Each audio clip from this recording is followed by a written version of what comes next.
Hey y'all, it's Trey Covington, and today I'm going to tell you the story of the time me and my friends kind of did something quite ordinary. My friends and I have always done crazy things. We've always enjoyed a good prank, a good laugh, anything fun and wholesome. Growing up, we were known as the Cut Up Crew. Hey, hey!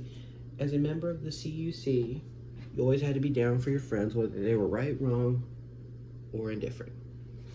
Well, let me tell you about the story about the time the Cut Up Crew got locked into a deadly, dangerous, and possibly the craziest thing we've ever done: a dance battle.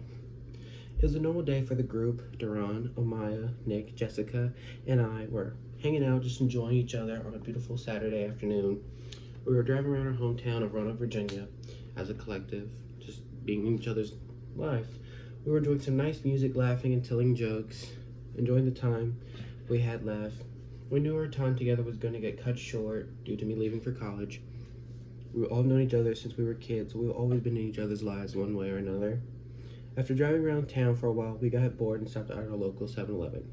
The 7-Eleven was our spot. We always knew that if we couldn't meet each other at our homes or at the local middle school, we knew to meet at the 7-Eleven. We talked to our booth and get our daily free slushies. Our boo was our honorary member of the crew, so we got free slushies from the store. We were at the 7-Eleven for hours. We sat on the roof and watched the sunset wearing the cheap $2.95 sunglasses and using some of the slot machine chairs to enjoy the breathtaking view. After the sunset, we came downstairs to refill our cups and grab more snacks. Our boo told us that he was leaving to check on his mom and we were in charge of the store, which was a very common thing for us. Our boo threw Jessica the keys and wrote down the code to the safe and left.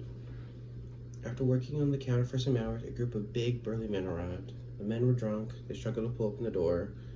They were causing chaos in the store once they learned how to get inside. Duran and Nick asked for the men to leave respectfully. Since this was our second home, we've known this place since it was built. We've taken great pride in it. We know every nook and cranny. We know where all the secret hiding spots are for the store, where to hide this, where to hide that, where the cherry Coke refill is, and blah blah blah blah blah.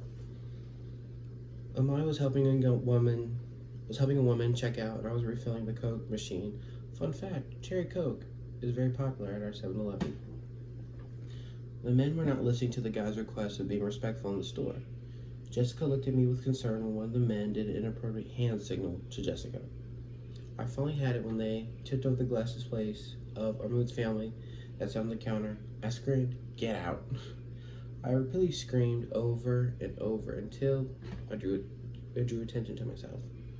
One of the men, whose leather jacket read Moses, walked over from the Slurpee machine, walked to the counter, and got to my face. He whispered to me, "Or what?" pointing his dirty finger in my face. I barely asked them to leave, but they didn't leave. Jessica and I popped up from the counter, scared for their lives and mine.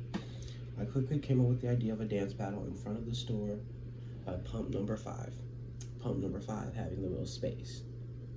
The men looked at me confused. I repeated myself. We turned up. They looked at me confused. I repeated myself, and we ushered them outside. We turned up the outside speaker and connected my phone to the soundboard, and we got the battling. The men were surprisingly good dancers. They had their own routine. Best believe the CUC had multiple routines at the ready. We each had solo battles with the member. It was good, clean fun. We were scared that they might kill us if we won, if they lost. Were we scared that they might kill us? Yes, but it didn't matter. We were enjoying each other. Another random act of stupidity. Arud finally arrived back at the store at 1 in the morning. At first, he didn't care. We didn't care that he saw us. We knew that we were winning. Surprisingly, twerking can't you far in a dance battle. Arud finally got out of his car and joined us in the battle. Arud was about in his late 20s, but he was dancing like he was in his late 50s. He was not doing our team justice. Hours passed and both teams were still dancing. I haven't laughed and danced this much in my entire life, and I couldn't have been happier. The men finally left after the CUC won after our boo declared the winner.